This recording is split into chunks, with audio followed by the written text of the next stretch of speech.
The ABC has extremist crime all wrong. Like usual, it tends to focus on leftist populist news rather than reporting the facts. Welcome to my cast.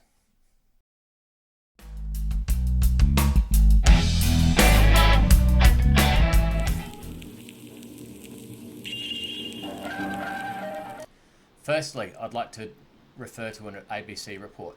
Federal government urged to do more on right-wing extremism after Western Australian attack. It was dated the 24th of 2nd, 2021. The federal government is facing accusations that it has failed to do enough to curb the right-wing extremism after a man with a swastika painted on his forehead allegedly attacked an Aboriginal woman with a makeshift flamethrower. Western Australian police alleged a man approached the woman while she was with her teenage daughter on the way to the shops in Perth suburb on Saturday evening. They allege he yelled racial obscenities at the woman before trying to burn her by the use of a can of deodorant and a lighter as a makeshift flamethrower. The racially motivated attack on First Nations women is another instance of a disconcerting trend in right-wing extremism and white supremacy in Australia, said Linda Burney, she's the Federal Labor spokeswoman for Indigenous Australians. Firstly, I'd like to point out that this is a horrendous attack and there is absolutely no circumstances that would justify this type of behaviour. I totally condemn it. To have a full understanding of the claims the ABC is making, let's have a closer look into extremism in Australia. I think it's important to first understand that right-wing extremism in Australia has been intermittent around 150 accounts of it since World War II. Most accounts and acts were not successful. I repeat that, most accounts and acts were not successful. Firstly, we will discuss ethno-nationalist extremism. This concerns mostly international or political and independent struggles. You could assume that it's linked to our current and historical immigration policies. We import this type of extremism. If we didn't have such an open immigration approach, we wouldn't have this type of extremism. An example of this is the Croatian Revolutionary Brotherhood, responsible for 10 separate bombings in Australia. Australian authorities now seem to have the handle on this sort of an issue, and so I won't discuss this at length. It's not really in the media today.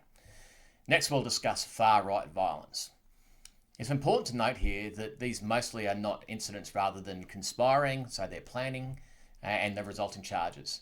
The events did not happen, or they were foiled during the execution of the plans. Example number one. The Victorian leader of the World Church of the Creator, a non-theistic, white supremacist, anti-Christian religious movement that really throws out the voice of white nationalism and anti-Semitism and homophobia. It's been classified as a neo-Nazi hate group. So the leader of this group was convicted of stabbing another member of the group. So, internal arguments, stabbing each other. We can live with that in any sort of environment. Example number two. Two Melbourne men with affiliations to a skinhead group were jailed for assaulting an Asian student with a brick.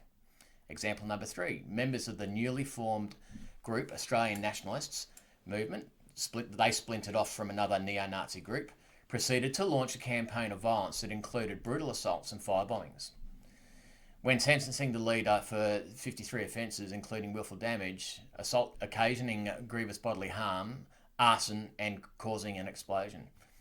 So ASIO have commented that this is important to note that the overall membership of these groups have never been particularly high, and Australia has not experienced anything like the levels of right-wing extremism and violence that impact Europe and North America. Also, gaining reliable data on the far right is firstly complicated by the debate over exactly what constitutes violence. What constitutes violence motivated by the far right-wing ideology. The left versus the right contrast of the conventional political spectrum is at best imprecise and often very subjective. Next, I would like to talk about the issue-orientated violence. This is violence that's dedicated to a specific cause, such as environmental protection and anti-abortion. It's known about issue-orientated violence. So this is our left in action here. Example number one, a co-founder of the animal rights group People for the Ethical Treatment of Animals noted that arson, property destruction, burglary, and theft are acceptable crimes when used for the animal cause. Logging contractors in Tasmania have had more than $4 million worth of damage done to machinery, buildings, and timber that have been vandalised by individuals exposed to logging on the old growth forests. In 1976, two armed men kidnapped a security guard and planted gelignite, so it's explosives, at the Bunbury woodchip export terminal in Western Australia. While a conveyor tower was destroyed, additional charges failed to explode, luckily, and were ultimately defused by police. Another example, firebombing is another tactic that's been used by this group in Australia. For instance, 3 Molotov cocktails were thrown at the Darwin offices of the Jabiluka uranium mine in 1998. In June 1995, the French consulate in Perth was firebombed by individuals protesting France's decision to resume nuclear testing in the Pacific. A small group of protesters at the World Economic Forum in Melbourne in September 2000 violently confronted the former West Australian Premier, spray painting his car and slashing his tyres.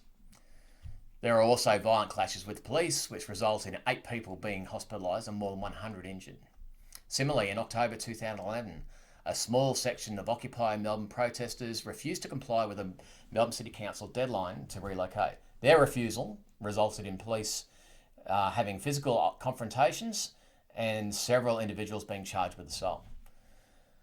There are also examples of deaths associated with the issue-orientated extremism, so the left again. In July 2001, anti-abortion activist Peter Knight murdered a security guard in an attempted massacre at the fertility clinic in East Melbourne. Although Knight had planned to shoot as many people as he possibly could before setting fire to the clinic and sealing the doors, he was overpowered by those inside.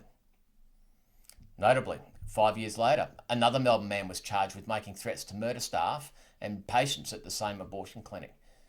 Between 1979 and 1985, there were also at least 5 serious instances of violence directed against family courts. 2 individuals were killed in a series of shootings and explosions, while threats were issued against at least 9 family court judges and lawyers. In recent times, the primary violent extremist threat to Australia has come from jihadism. The 2010 Counter-Terrorism White paper defines jihadism as an extremists who follow distorted and militant interpretation of Islam that espouses violence as the answer to perceived grievances.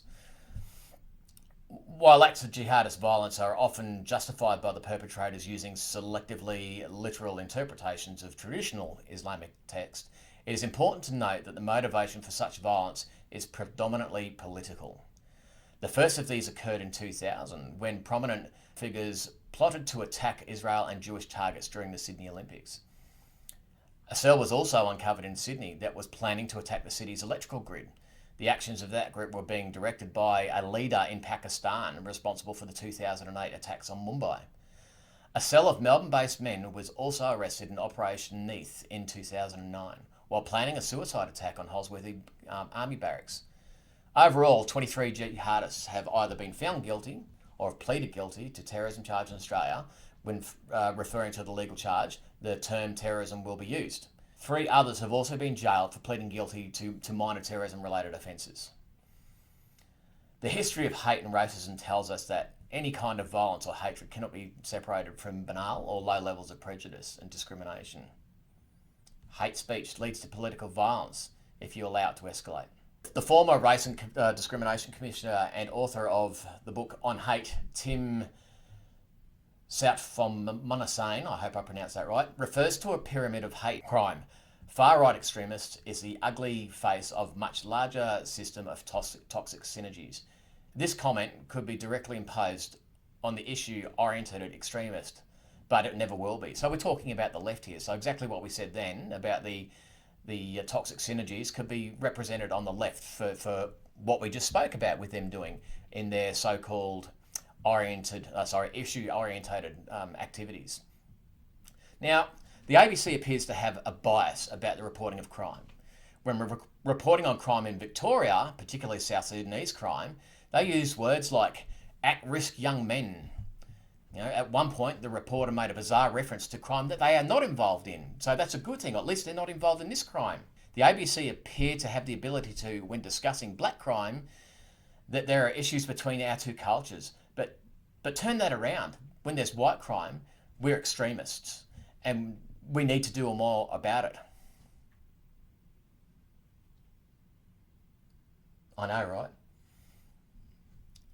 As far as I'm aware, all the states have policy-run community engagement programs. They reach out to our new arrivals, early intervention, to help bridge the gap in cultural understanding. A criminal is a criminal, black or white. In this instance, we must assume that the ABC has a narrative that is driven by. For an organisation that prides itself on diversity, in this case, they are hypocritically racist. So what do we do from here? The left seems to be unfairly hell-bent on silencing the centre and right, even when we're exposing the truth with facts, call investigative research. We need to start calling them out on their rubbish. The time for silence is gone. They will respond with the usual, oh, you're a bigot, or you're a racist, and why use hate speech? Let them say this. Just continue with the conversation. They eventually blow up and start calling you names. I describe this as being almost therapeutic, as it's their admission of having nothing coherent or interesting or factual to contribute to the discussion. Anyway, thanks for watching. I hope you enjoyed this cast. Please don't forget to like and follow and share on the platforms listed in the closing screen.